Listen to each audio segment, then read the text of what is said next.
Bueno, buenos días a todos. ¿Cómo están? Me da mucho gusto estar el día de hoy con ustedes.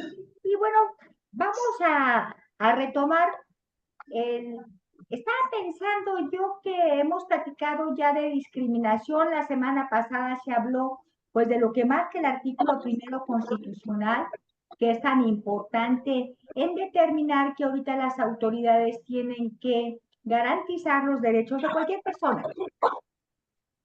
considerando el principio pro persona, que significa la aplicación de la ley, aplicando el mejor derecho, y que nosotros nos casamos en pensar que siempre la Constitución era la norma más importante o suprema, y esto definitivamente no es así, porque como se explicó la semana pasada, el principio per persona le obliga a la autoridad que si hay leyes de distinta naturaleza, federales, tratados, municipales, estatales, la obligación de la autoridad es aplicar la mejor ley que favorezca siempre el derecho de las personas.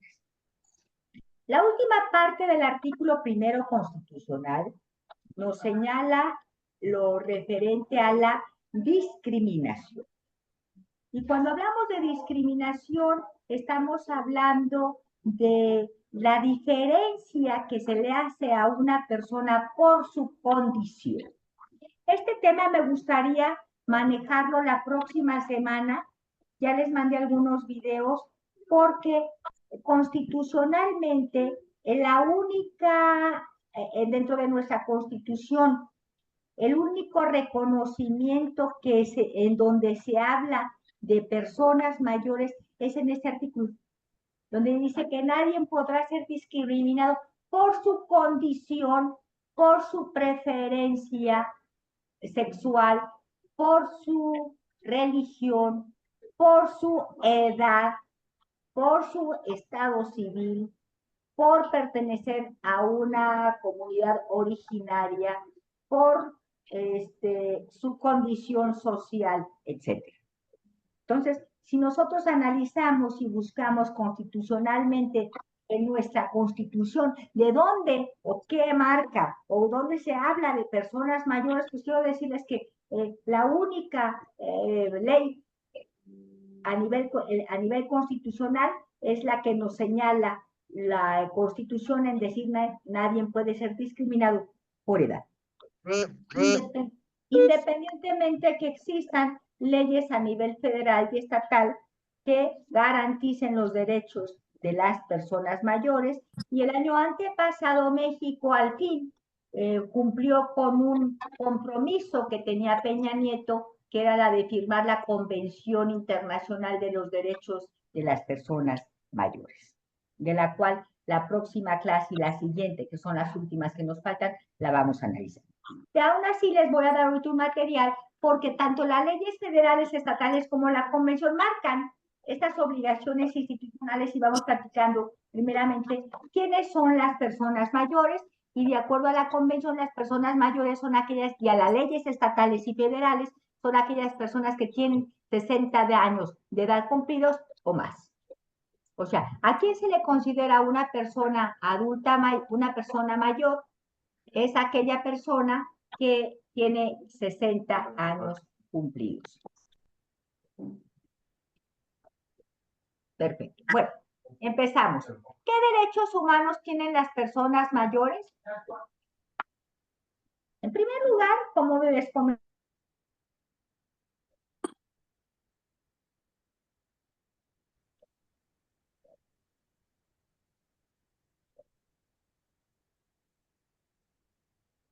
Se está cortando la comunicación, maestra.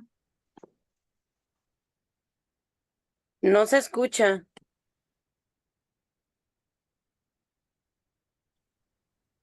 una. Sí, ¿verdad? Sí, se estaba cortando, maestra. A ver, déjenme que me la pongan otra vez.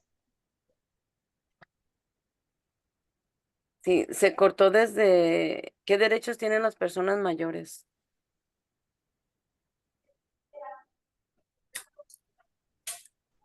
Entonces, todas las personas que estaba comentando nacen libres en igualdad de dignidad, en derechos, sin distinción alguna, incluida la edad. O sea, como les comentaba hace un momento, todas las personas somos iguales. Indistintamente de vivir características diferentes por nuestra condición, ya sea nuestra condición de género, hombres o mujeres, niños, personas de la comunidad LGBTIQ y más, preferencias sexuales, ¿sí? Religión, condición social, estado civil, etcétera, somos iguales. Y bueno, me van a decir, bueno, sí, maestra, somos iguales, pero no lo somos. Y aquí es un punto bien interesante, porque ¿somos iguales o no lo somos? Pues yo digo que sí, nuestra condición diferente, pero sí somos iguales. Todos somos iguales. Pero fíjense que, lamentablemente, algunas personas nacen en una condición y esa condición hace que esa persona, para poder vivir en dignidad, tenga mayores problemas cuando se enfrenta ante la sociedad. Cuando hablaba del concepto de discriminación, hace muchos años cuando yo estudiaba, había, y ustedes deben de recordar al que creó el PT, el Partido del Trabajo, que era una persona que se llamaba, apellidaba Rincón Gallardo, no recuerdo ahorita su nombre, no sé si ustedes lo recuerdan. Él fue el creador del Partido del Trabajo, un partido de izquierda, socialista, y Rincón Gallardo tenía una característica personal, era Quasimodo. Pues eso, obvio, hacía de talla pequeña, hacía que se fuera diferente. Y cuando estaba allá en la escuela, un gran orador, Gilberto, maestra, ¿ande? perdón, Gilberto. Gilberto Rincón Gallardo. Ya no se me olvida el Gilberto, ya no se me va a olvidar. Como mi Gilberto Rincón, hermano. entonces, tiene esa característica. Y cuando yo estudiaba, muchachos, fíjense que aprendí algo. Estaba ahí en el auditorio de la facultad, ahora División de Estudios Jurídicos. cuando dijo Gilberto Rincón Gallardo, yo no puedo conceptualizar lo que es la discriminación. Lo único que puedo entender es que yo me sentí discriminado cuando sentí la diferencia. Entonces, el concepto de discriminación, en base a lo que él dijo, es bien claro.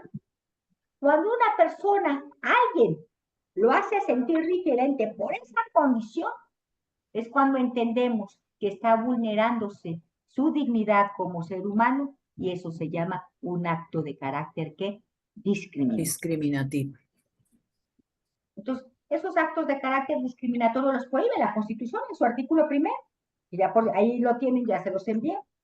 Y en esa parte te dicen, bueno, hay gentes que por vivir en determinada situación o vivir en una condición especial, pues querramos o no, todos somos iguales.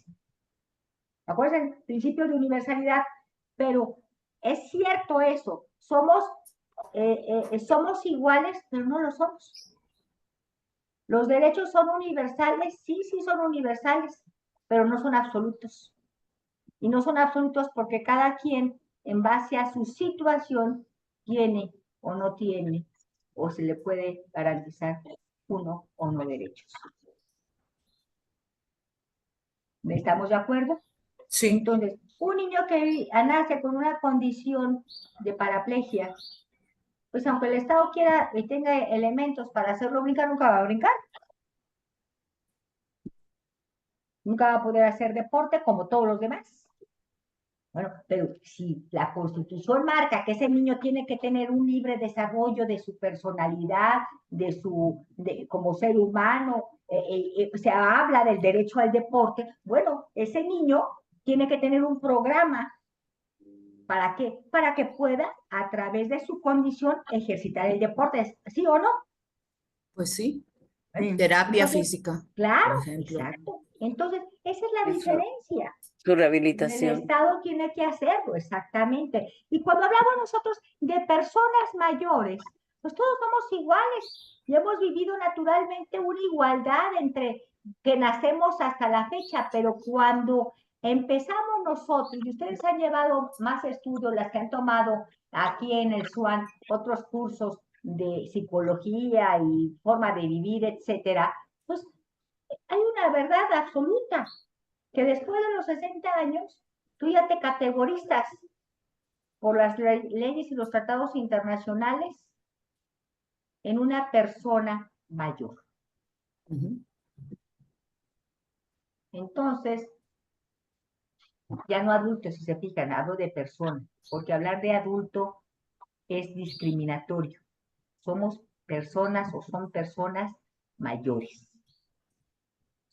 Entonces, cuando tú te vuelves después de los 60 años por una condición de carácter de evolución física, que eso no lo podemos negar. La verdad, físicamente el ser humano empieza a perder condición, habilidades, destrezas. Empieza a perder físicamente determinadas capacidades que anteriormente las hacías y ahora no puedes. Y esa condición hace que el Estado tenga que garantizarte a ti, a través de derechos, eso, la forma adecuada para poder vivir dignamente esa falta que por situaciones biológicas y físicas tú vas perdiendo a través de cualquier acción y que esa falta necesita que el Estado te garantice mediante acciones, y estas acciones van a ser programas institucionales, el respeto a los derechos sociales de las personas mayores, para que si tú no puedes ya caminar, cuando tengas que ir a un banco, cuando tengas que ir a una institución pública y andas en silla de ruedas, exista una rampa. Cuando tú vas a una institución pública, como es un seguro social, tengas un trato preferente en cuestiones de tiempo y exista una área específica para para que los pagos que tengas que realizar, para que la cita que tengas que solicitar exista un tiempo diferenciado porque la persona mayor no puede estar ahí más tiempo por su condición. Entonces, se va generando, muchachas, una política en donde se habla de que debe de existir derechos de las personas mayores para que dentro de esa condición de desequilibrio exista un equilibrio social que le permita a la persona mayor garantizar, o más bien que el Estado le garantice una forma de vida adecuada. Es por eso que el proceso formativo legal se ha dado. ¿Por qué? Porque pues, es importante que, si bien es cierto, no estás discapacitado, eres persona mayor y necesitas que el Estado te brinde acciones distintas por tu condición como persona mayor. ¿Estamos de acuerdo? Hay parte de la naturaleza de por qué se habla de derechos de personas mayores. Ahora, maestra, los derechos que yo tiene, que un niño lo tengo yo, sí, todos tenemos derechos y tenemos libertades, son los mismos. Pero por la condición discapacitado, el niño, el de la comunidad LGBTQI+,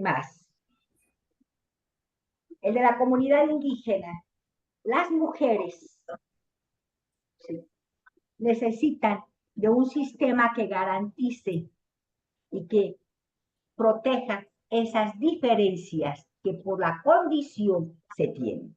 ¿Ok? ¿Me podrán por favor poner el texto? Pues quedamos en que los derechos de las personas mayores se dan a través de aquellas personas que han cumplido 60 años y más. ¿Qué derechos humanos tienen las personas mayores? Bueno, pues debemos de entender, muchachos, que todas las personas nacen libres, en igualdad, en dignidad, en derechos, sin distinción alguna. Y esto tiene como punto de partida que la persona mayor o la edad no es, al contrario, no va a ser nunca un impedimento para que dejes de ejercer un derecho. En México, todas las personas gozan de los mismos derechos humanos, los cuales se encuentran reconocidos tanto en la Constitución Política de los Estados Unidos Mexicanos como en los tratados internacionales que México ha firmado y ratificado por el Senado de la República, como es la Convención Internacional de los Derechos de las Personas Mayores, así como de los pactos.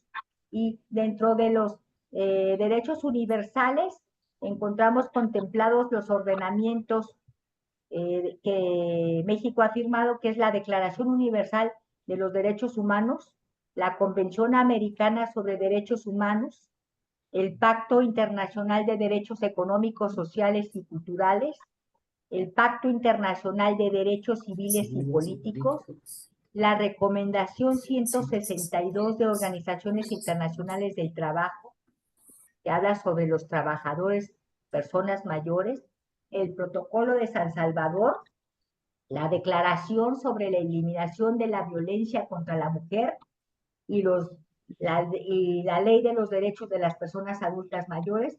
De igual manera, el 15 de junio, les comentaba, del 2015,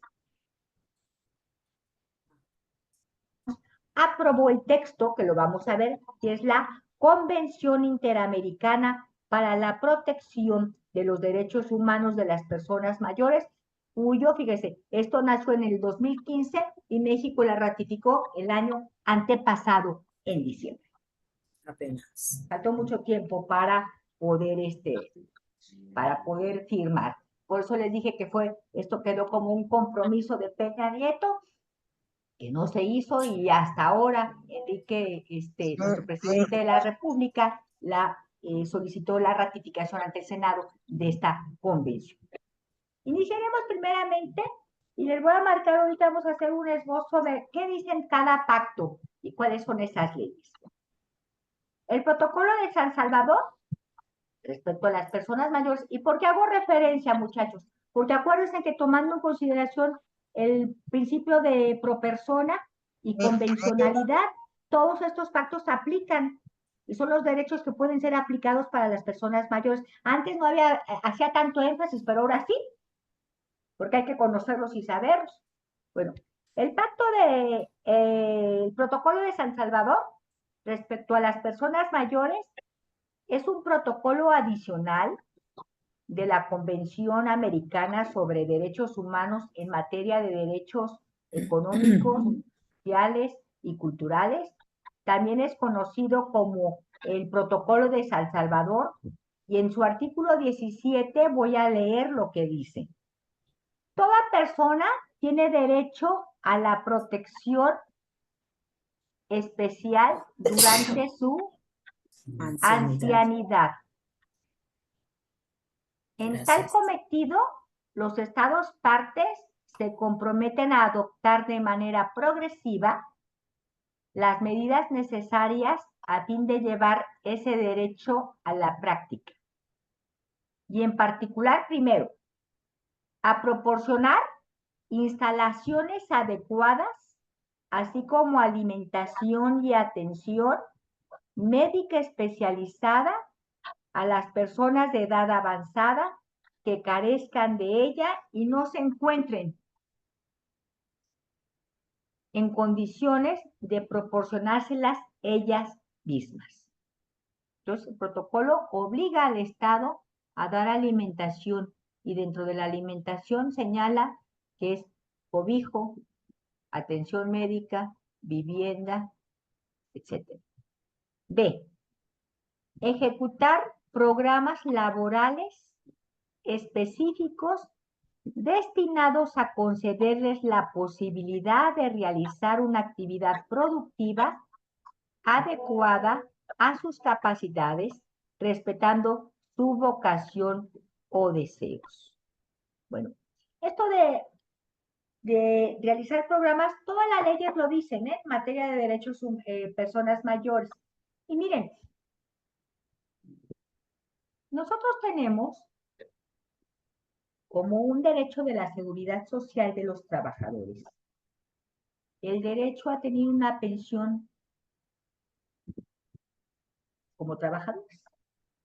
Esa pensión es un derecho que se adquiere a través del cumplimiento de haber servido determinados años o cumplido también determinados años.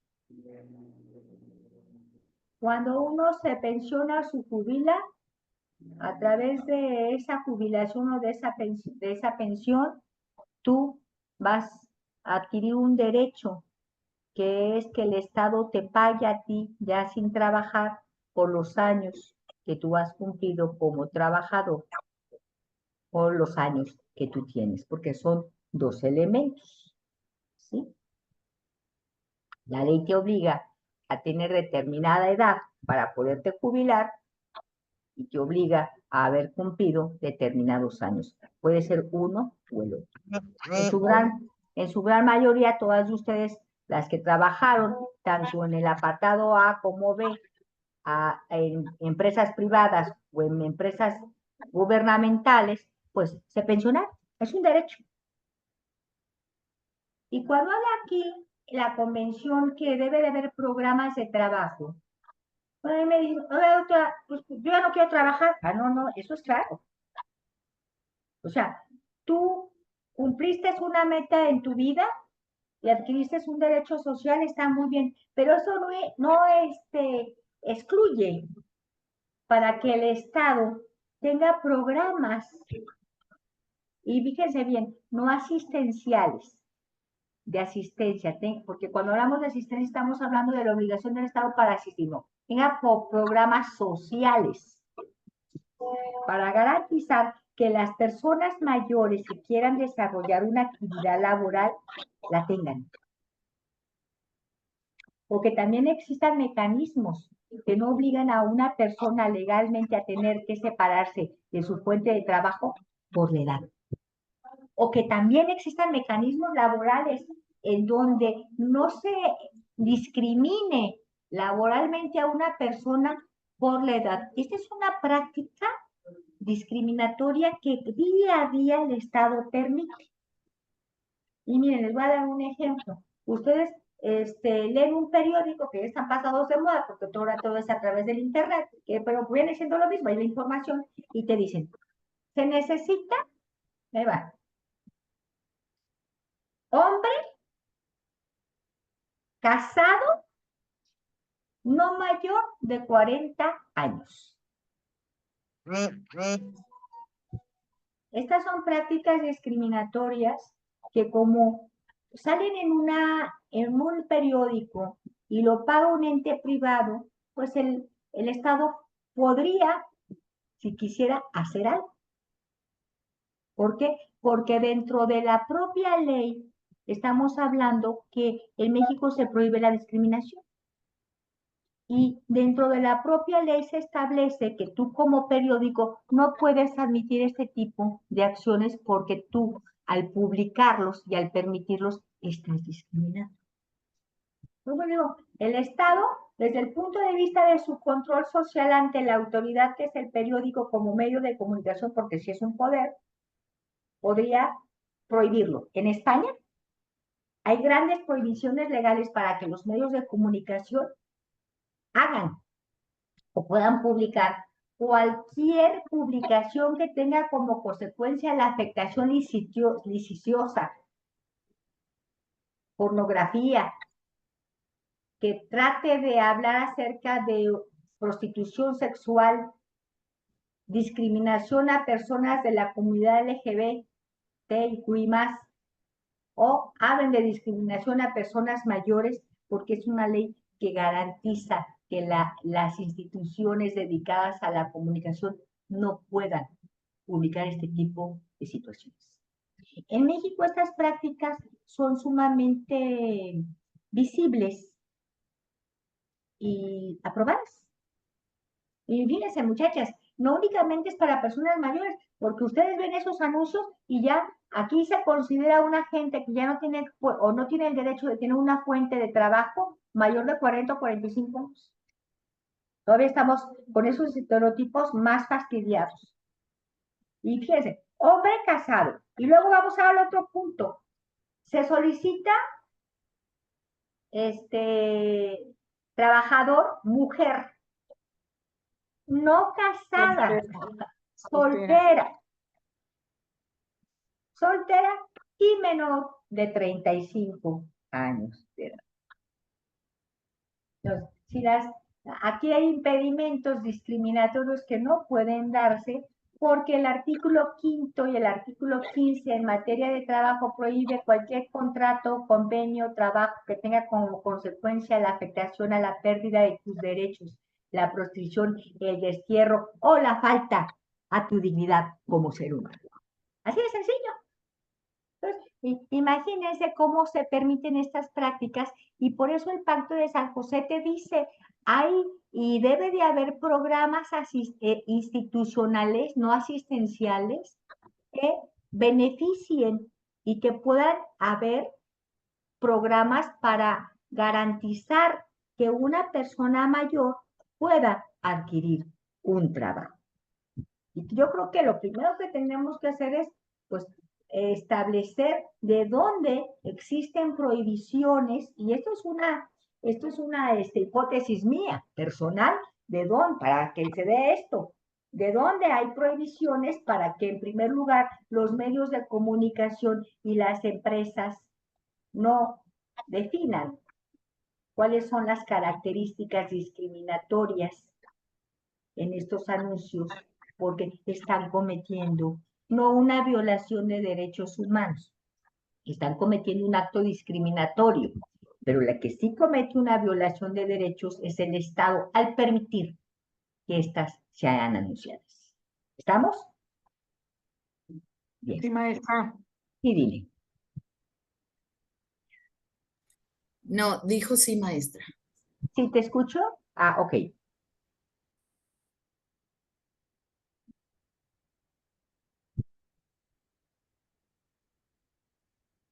Siguiente, estimular la formación de organizaciones sociales destinadas a mejorar su calidad de vida. Bueno, Aquí estamos en un ejemplo bien claro. Nosotros como universidad pública, la Universidad de Guadalajara tiene un gran programa de inclusión educativa que se llama SUAN, Universidad del Adulto Mayor. Todavía no le cambiamos la sigla de adulto, está mal dicho, sí está mal dicho, pero no lo hemos podido hacer porque sería la Universidad de las Personas Mayores, para no usar el concepto de adulto porque es de carácter discriminatorio.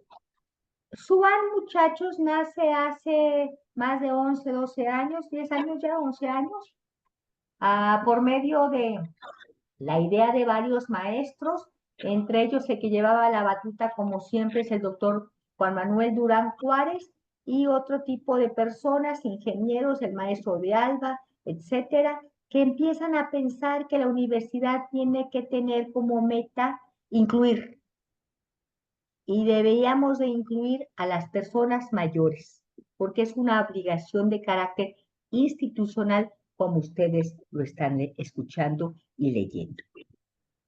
Entonces, se crea SUAN como una universidad de las personas mayores con una idea básica. La idea básica es de no venir a entretenernos, ¿sí? Porque ustedes cada que agarran un diplomado o un curso semestral, la intención no es entretenerlos. Si ustedes se entretienen, estamos fracasando en la idea de lo que es SUAN. La idea de SUAN es que todas las herramientas educativas que ustedes aprendan en todos los cursos les ayuden para fortalecer su vida como personas. Las puedan aplicar. ¿Sí? Así que esa es la idea de SUAN, y pues no saben que tanto para mí como para mi hermana, uno de los proyectos que nos enaltece y que nos hace sentir sumamente satisfechas de lo que hacemos como abogadas y académicas, y sumamente contentas, y es algo que a mí me garantiza como ser humano felicidad y orgullo, sobre todo, hablando del valor, es poder dar clases desde hace 10 años a esta universidad del adulto mayor, y hago un reconocimiento público al doctor Juan Manuel Durán Juárez, del cual fue su último informe el martes pasado, por este gran proyecto institucional, del cual hasta la fecha este proyecto ha ganado 2 premios en materia de derechos humanos, que es el mayor honor que puede tener una institución, el premio de Namaski y el premio en derechos humanos, que garantizan completamente que nosotros como universidad estamos cumpliendo y estamos cumpliendo bien. Yo exhorto a través de esta plática, si me están escuchando las autoridades, que SUAN siga adelante, que SUAN, como siempre, sea un programa exitoso con más de 350 matrículas semestrales. Tenemos matrículas iguales a las mayores universidades, a las mayores inscripciones de la universidad, que puede ser Derecho o Medicina, y que sigamos adelante porque creo que estamos, no creo, sé que estamos realizando una función muy importante a nuestra sociedad y más como universidad. Y después de este pequeño brevario cultural, seguimos con lo siguiente. Pues felicidades, maestra. Muchas gracias. Siempre para mí Felicidades, maestra. es un honor pertenecer a este curso, y que les voy a platicar algo. Esto, SUAN no tiene recursos. No, ¿verdad? No les Qué pagan. mal. No hay recursos. No hay O sea, recursos. dejen de pensar que los maestros no les pagan. Los maestros lo hacemos con mucha voluntad, Muchas gracias. con Pero mucho ¿cómo? cariño, porque yo creo que ustedes han tomado cursos y vean que todos los maestros tienen eso, voluntad y ganas de hacer las cosas. Sí, sí. Pero no hay recursos, o sea, institucionales para seguir con programas. No es posible. Cuando el doctor Durán estaba en la biblioteca, pues salía de ahí el programa. Ahora que está en curso, pues aparte de ahí, pero no tenemos un recurso establecido, y ojalá ahí podamos Qué injusto. y que esto no Qué termine Demasiado, y que porque esto son siga excelentes las. Sí, hacia adelante. Por sí, eso es les decía, es que la situación de SOAN no es miren, a mí el otro día me decía, pues qué padre universidad, qué padre, ¿verdad? ¿Qué actividades para los viejitos? No, no, en primer lugar, y me lo digas así. Son para personas mayores que tienen una categorización y que yo a través de 10 años me he dado cuenta, miren, yo empecé pensando cómo daba esta clase. Y dejen decirles que la clase ha venido a ser más compleja. Porque yo discriminé pensando que ustedes no podían entender ciertas situaciones porque no eran abogados. ¿Usted cree que me salieron más listos que mis propios alumnos? Por chiste, cuando empecé yo a dar esta clase, le decía a Thais, pues la primera onda, Thais, es que el punto es que no se me duerman las personas. Y luego, cuando voy a dar las clases a licenciatura y los chiquillos se están dormidos, los muchachos, le digo, oigan muchachos, el problema que yo tengo no es con las personas mayores, es con ustedes que son los que se duermen. qué barbaridad. Y luego también dentro de esta evolución yo he aprendido mucho como profesora que cuando hablamos de discriminación, muchachos, muchachas, las primeras y los primeros que van al alba de romper paradigmas son las personas mayores. Miren, platicando un día respecto a la cuestión de la discriminación por nuestra preferencia sexual. Hablábamos, pues, de la evolución que ha tenido la comunidad, de cómo antes se discriminaba y cómo en algunos lugares del mundo, cuando tú tienes una preferencia sexual distinta a tu género, a tu sexo, hasta pueden matarte, pueden castigarte con la pena capital, así en algunos países del Oriente. Y fíjense que cuando empezamos a platicar, tenía un alumno que todavía por ahí me lo encuentro y me dijo, fíjese, doctora, yo le voy a platicar algo. Sí, dime. Todo esto que platica usted ahorita, porque a veces, cada curso yo lo tratamos de cambiar, ¿eh? Hablamos de diferentes temas.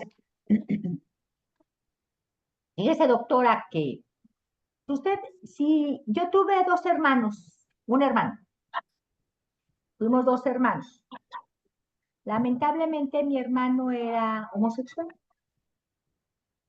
Y en aquella época, no, pues el homosexualismo era un pecado mortal y era radicalmente condenado por la sociedad. Por ahí les voy a dejar que vean una película que se llama Los 41, que está en Netflix.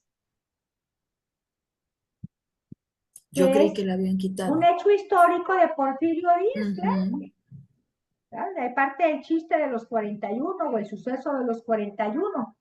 Pero la película es desgarradora, porque el único que se salva fue el yerno del presidente de la República y a todos los demás los asesinan. Los castigan con la muerte. Y fíjense, estábamos ya en el siglo XIX pasando al siglo XX, o creo que ya era el siglo XX. Creo que ya era el siglo XX. A ver, tú qué estás checando. Ya era el siglo XX, ¿no? Con Porfirio Díaz. En eso estoy, maestra. Y me platica el alumno, fíjese, maestra, que mi hermano, con tantos problemas con su preferencia, se suicidó.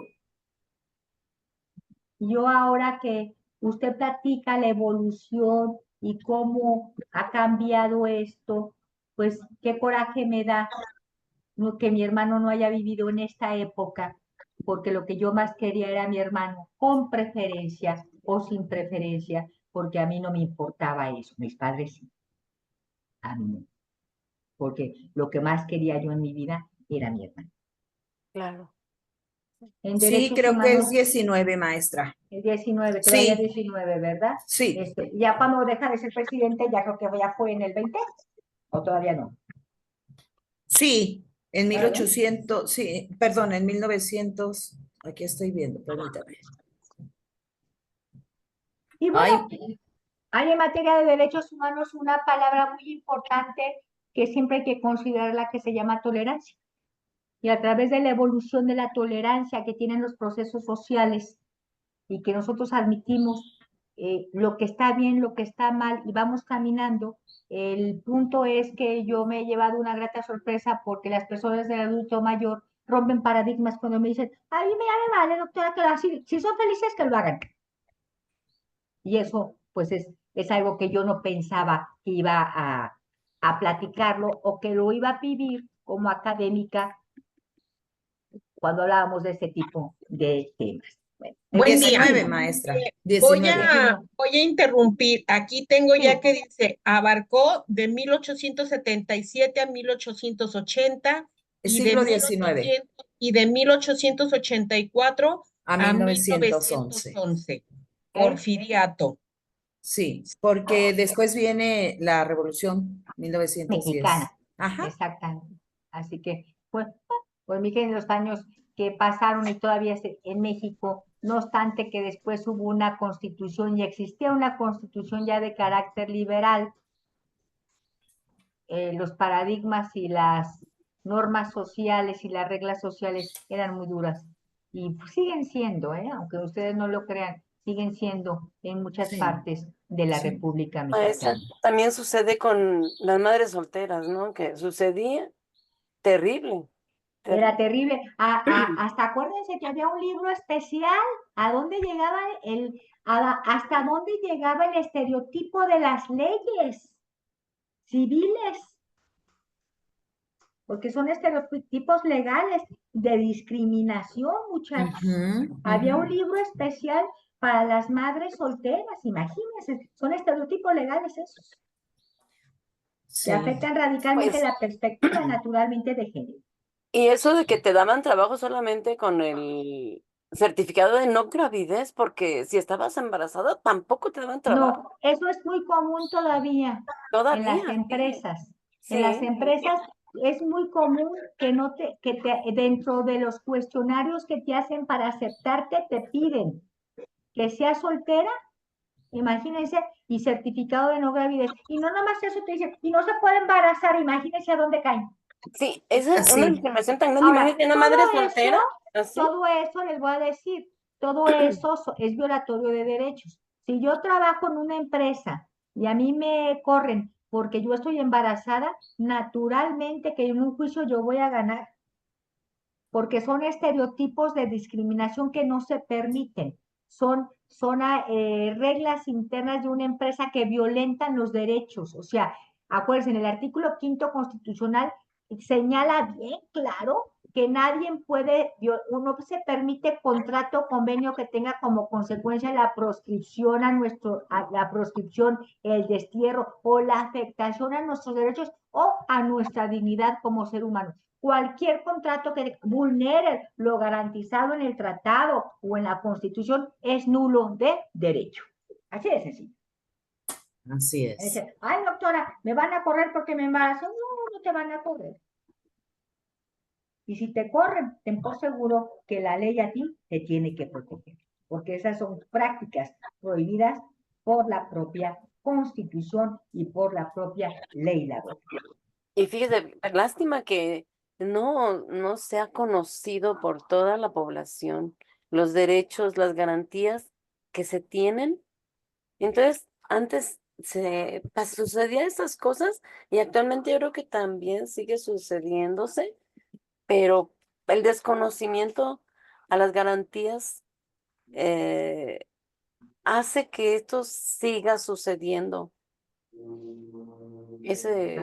Esa falta de apoyo, esa falta, Mira, vuelvo a decirte, sí. fíjate, hay estereotipos legales existentes que hasta hace 2 años se pueden cambiar y tú dices, oye, después de tanta evolución que existe una ley que diga lo siguiente, ahí te va.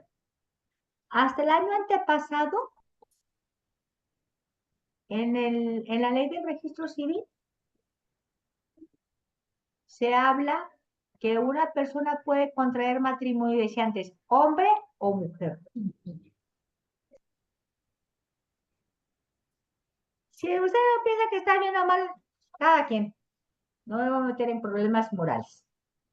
hasta hace, creo que 3 años o 2, también, en la ley del registro civil, que dice que todo, como el primer derecho que tenemos nosotros humanos es nuestro nombre. Ese que caracteriza y da a nuestra personalidad, de que el derecho al nombre es el que determina que tú vives, la esencia de lo que tú eres, la persona quien eres. Se habla de que la elección de los apellidos se dará a través del convenio que tengan los padres, porque por siempre y por muchos años el primer apellido era el del padre Sí, y después el de la madre. Ajá. Hasta hace 1 o 2 años cambió la ley para ya poder decir que tú puedes modificar y a elección de los padres, tú decidirás qué apellido se lleva primero.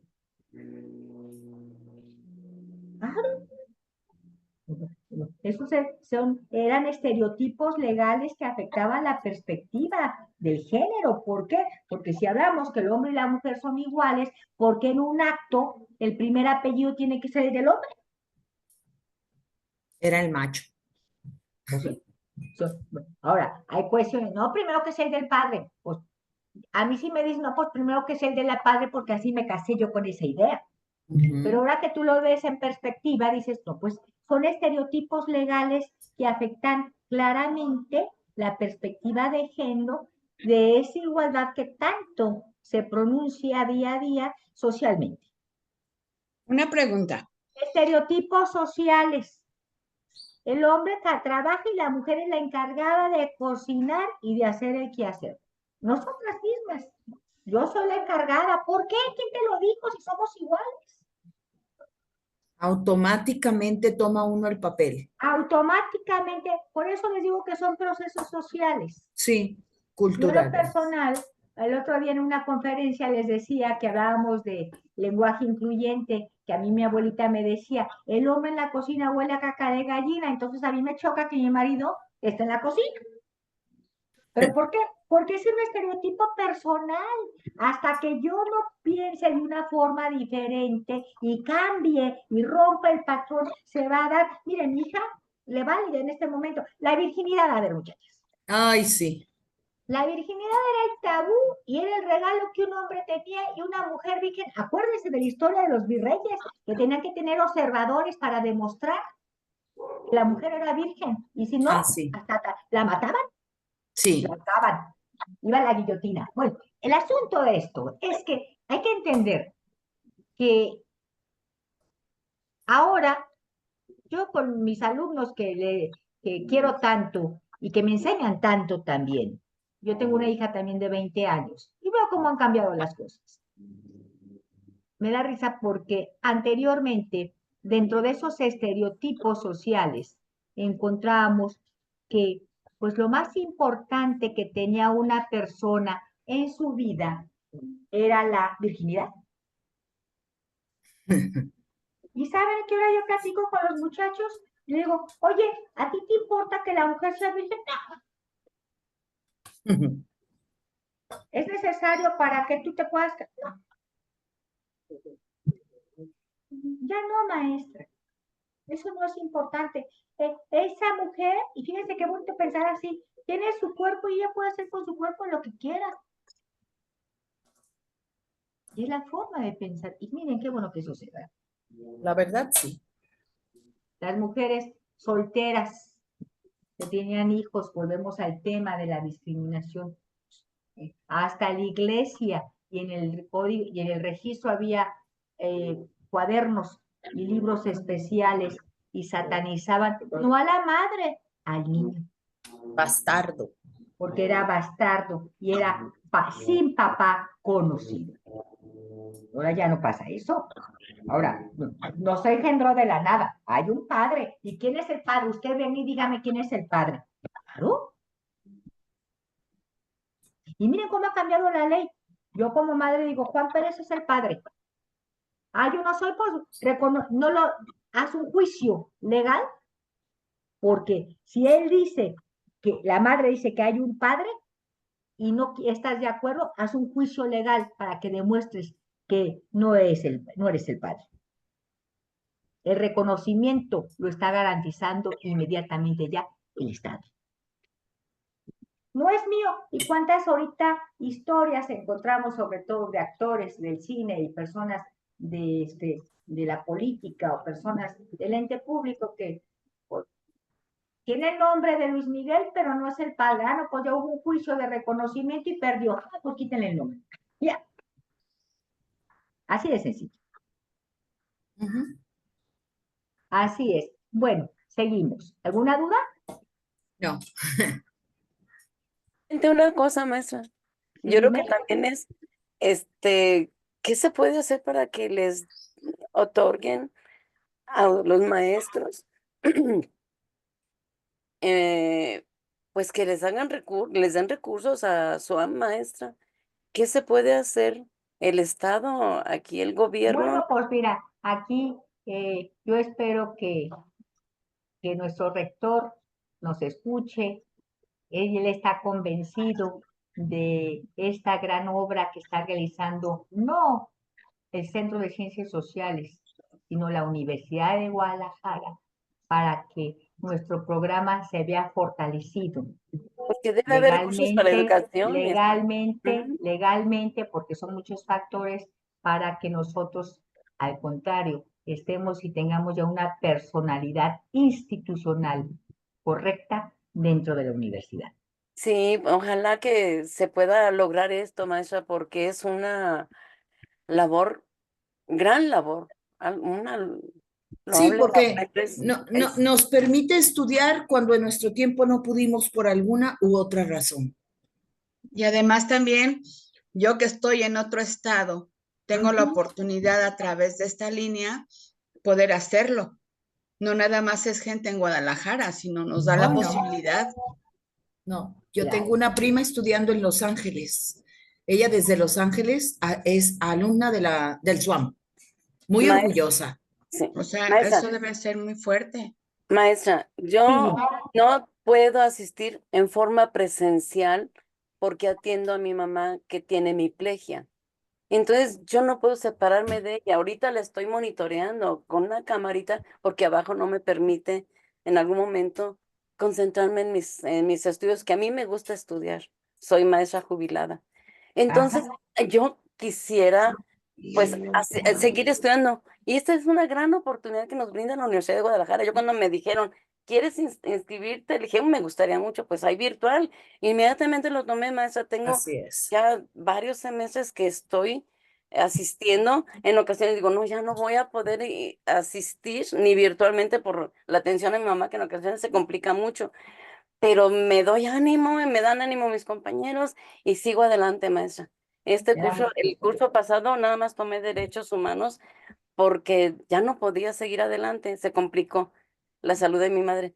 Pero esta vez 3 cursos más. Entonces, ahora que me entero la injusticia tan grande que sucede nosotros que estamos estudiando derechos humanos y la injusticia tan grande para quien está trabajando de esta manera, pues se me hace que algo se tiene que hacer para que haya justicia precisamente, porque si está garantizado para nosotros el estudio, con más razón a quienes imparten este trabajo tan importante para para ¿cómo le puedo decir? A los adultos, para las personas mayores, como dice usted. Entonces, ojalá que dentro de la comunidad educativa, en esta línea, pues yo abogo para que se les pague y si podemos hacer algo, pues con mucho gusto lo haríamos, maestra, con Yo mucho gusto. espero. Muchas gracias. Yo espero. Mira, no es en cuestión de justicia o injusticia, son procesos. Son procesos en donde necesitamos voluntad, buenos deseos. La voluntad creo que existe, los deseos pues deben de continuar y la armonización de la inclusión dentro de la universidad tendrá que darse, como tú dices, ya con justicia y llevando un programa, porque el programa es formal. sumamente formal de esta forma, pero es formal porque trabajamos mucho y rendimos un producto bien interesante. Cada semestre que se entregan las constancias de haber participado, pues el hecho de poder entregar más de 350 constancias, de ver la voluntad de el alumnado, de la participación y de el estímulo que ustedes como personas mayores tienen y la competencia que adquieren en cada curso y me dicen, sí me sirve para esto, miren, a mí me decían una vez, me sirvió doctora su curso porque pude presentar una queja ante derechos humanos. Me sirvió su curso, doctora, porque pude resolver una situación de mi acta de nacimiento. Me sirvió mucho su curso, doctora, porque entendí que yo no tenía por qué cuidar a mi nieto, obligadamente. Me sirvió mucho su curso, doctora, porque pude presentar una queja ante el Seguro Social para que me trataran dignamente. Esa es la competencia que podemos adquirir. Me sirvió mucho, doctora, para saber que yo, si estoy en un juicio civil, tengo que tener un representante siempre que me explique los actos que estoy realizando. No un nuevo abogado, un representante por el Estado. Así que, bueno, seguimos, muchachos. Ok, Gracias por escucharme, March. gracias. Gracias. Dentro de los derechos humanos que nosotros tenemos como personas mayores, dice, la ley reconoce como derechos humanos de las personas de 60 años o más, no limitados en número las siguientes. Primero, a la integridad, dignidad y de preferencia. ¿Qué implica esto? Bueno, implica el derecho a recibir protección del Estado, las familias y la sociedad para que nosotros podamos tener un acceso a una vida de calidad, así como disfrute pleno de sus derechos y también contempla también el derecho a una vida libre de violencia. Integridad, dignidad y preferencia son tres conceptos distintos. Y estos derechos se ven obligados, fíjense, a que el Estado, la familia y la sociedad respeten la condición que se tiene como persona mayor. Y aquí hablamos también de el respeto a no tener dentro de la vida violencia. Y la violencia puede darse institucional, social y familiar. Primero, vamos con la familia. El código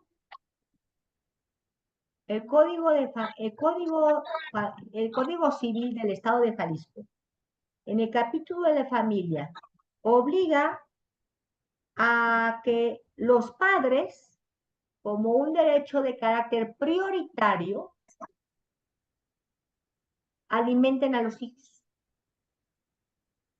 Y la obligación queda establecida en el código y se señala que la obligación del padre es desde el momento que nace hasta que cumple la mayoría de edad, que en México son 18 años.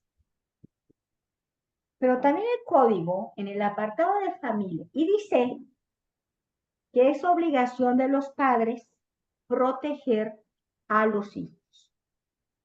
A falta de esto, constitucionalmente y civilmente se habla de que si hay una situación anómala, el Estado tendrá la obligación de proteger a esos hijos o a esos niños. ¿Ok? El paradigma que todos conocemos y la ley que todos conocemos es ese. Pero también el propio Código Civil señala que en materia de derecho de familia, los hijos están obligados a alimentar a los padres cuando estos tengan necesidad. Entonces, el código obliga a un hijo, en primer lugar, a nunca abandonar al padre, que en su condición de persona mayor tenga que tener necesidades. Porque no lo puede abandonar y tampoco lo puede dejar de alimentar. El abandono, muchachos, muchachas, en un niño es un delito. El abandono en una persona mayor no lo es.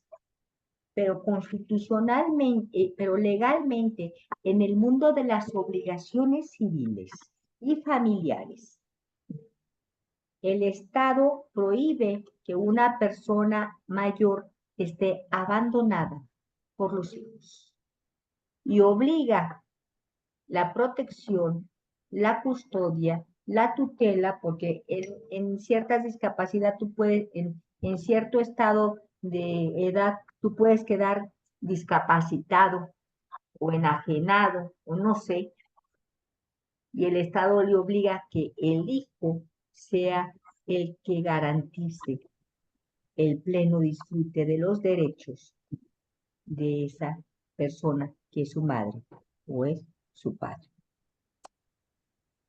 Y luego, por otra parte, en materia de esto, te dice, bueno, si al final de cuentas la familia no lo hace, el Estado tendrá que hacer.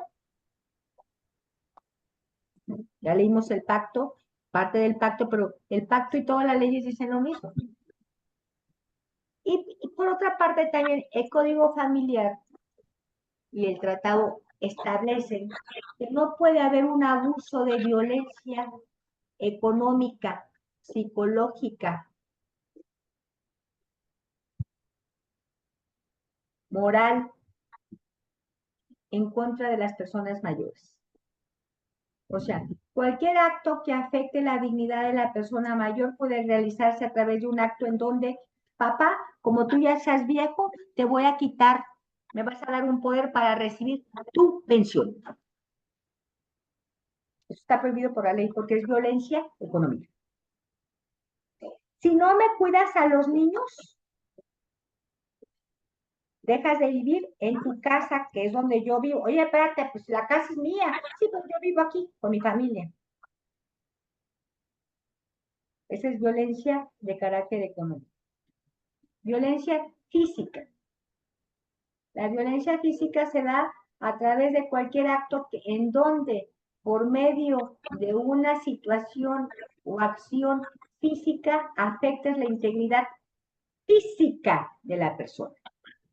Un golpe, una lesión, un medicamento que tu hijo te dé para que te quedes dormido y no deslata. Es violencia de carácter físico y se puede cometer esto en un delito, porque son lesiones. La violencia psicológica. La violencia psicológica está prohibida porque cualquier acto de violencia económica, física y psicológica. Eres un inútil bueno para nada. Si tú no me das lo que yo quiero, te voy a meter a un asilo de ancianos. Las sedicias, que es el maltrato por la característica que tú tienes, las amenazas, las injurias, son parte de esa violencia psicológica que tú puedes recibir.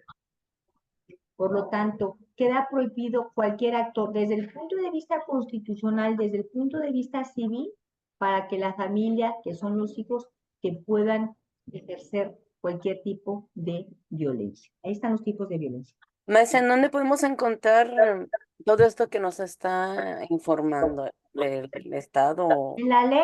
En la ley, yo estoy haciendo es un resumen, ese texto es un resumen, pero yo les paso por ahí el Código Civil y les paso también la ley. En la ley se establece la prohibición de todos estos tipos de actos. Muchas gracias, maestra. La ley Sí, civil. muchas gracias, muy interesante. Sí, yo necesito ver esto, maestra. Así que se prohíbe. Ahora, la coparticipación del cuidado de los padres es referente a todos los hijos, no solamente a uno. Porque todos Y buscan ustedes, pretextos, maestra. ustedes pueden realizar hasta una acción de carácter civil o ir a la Procuraduría de la Defensa Social para decir, él no lo está haciendo, yo no soy únicamente la de la obligación. Que siempre en las familias pasa eso, siempre hay uno. Eso es así. Sí, maestra, así sucede, ¿verdad? Entonces, estamos hablando que el primer derecho es la integridad. Y ahí, la integridad habla de que la familia no puede ejercer violencia. Ahora, el Estado tiene que tener instrumentos específicos para garantizar la integridad de la persona mayor, cual sea, a través de los programas existentes en materia de salud, en materia de vivienda, en materia de trabajo, en materia de educación, etc. ¿Y la sociedad? Y la sociedad, pues fíjense muchachos que aquí la sociedad también juega un papel muy importante porque las prácticas sociales son las que determinan la forma de vida que tenemos los seres humanos y el papel que jugamos dentro de la sociedad. Históricamente, antes las personas mayores eran las que ejercían el poder público. Analicen la historia. Las personas mayores, los reyes, en materia de comunidades indígenas, eran aquellas personas que tenían mayor edad, etcétera, eran los que ejercían el poder público. La sociedad es la que tiene que dignificar la condición en este momento de personas mayores. Por ahí en algunos lugares de Europa han hecho programas bien interesantes para platicar sobre esto y para reforzar la situación social del joven frente a la persona mayor para que tengan ese respeto y no les valga la condición de ellos. Y el otro día me mandaron por ahí un video bien interesante, a ver si lo encuentro, donde creo que en Belgrado, no, en Copenhague, hicieron un programa institucional donde los muchachos que salen de la preparatoria van a ir a vivir 2 días en un lugar de asistencia de personas mayores. Entonces, esos 2 días tienen para convivir, platicar las historias de vida de cada uno de ellos. Y eso hace que a través de esa convivencia, la persona mayor se vea beneficiada porque pues un joven siempre te da vida, te da alegría, se supone. Y por otra parte, el joven aprenda de lo que es la experiencia que te puede dar una persona mayor. Te ha dado muy buen resultado. Te ha dado un excelente resultado. Entonces, estamos hablando de la dignidad, de la integridad como ser humano y de esa integridad que tiene el ser humano y de la preferencia. Y cuando hablamos de la preferencia significa que como persona mayor preferentemente tú tienes el derecho a que las libertades que tú tienes garantizadas por nuestra propia Constitución las utilices de la manera que tú consideres. El dinero tú te lo gastes en lo que tú consideres. Realices las actividades que tú consideres. En pocas palabras, tengas el uso, fruto y disfrute de tus derechos como de tus libertades. ¿Sí? Sí, maestra. Ok. Sí, maestra.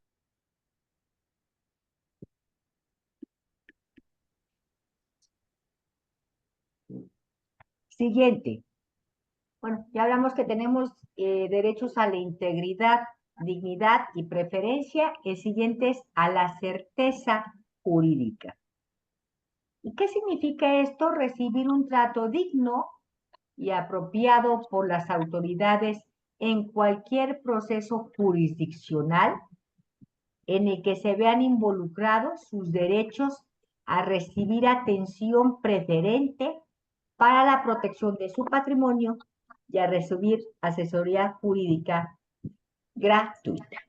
Y esto de preferencia, certeza jurídica, hubo un cambio muy importante en materia de la protección social, en donde ahorita las codificaciones civiles obligan que bueno, las codificaciones jurisdiccionales, o sea, el Poder Judicial en todas sus áreas, fiscal, laboral, civil, familiar, etcétera, mercantil, cuando existe un juicio en donde una persona mayor tenga o se pueda ver afectado cualquier bien jurídico tutelado que el Estado tiene, porque nosotros tenemos bienes jurídicos tutelados que el Estado nos tiene que garantizar, que son bienes, derechos, posesiones, propiedades y familia, esté garantizado a que tengas un asesor que va a ser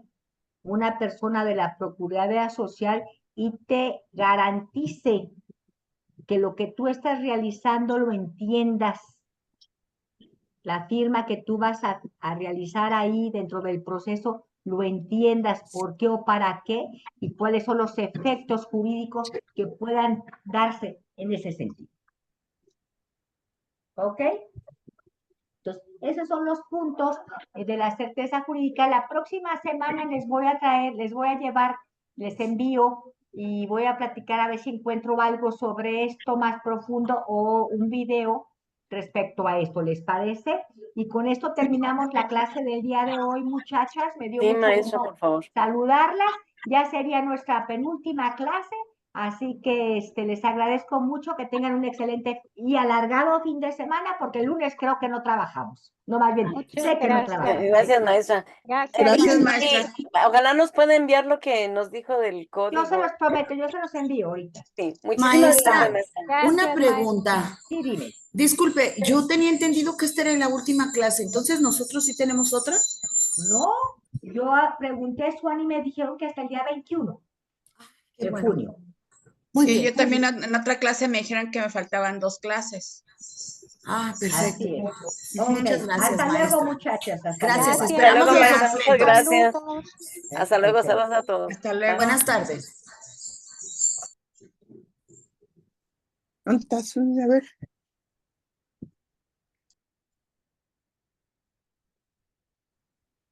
Camisa. Abandonar ya.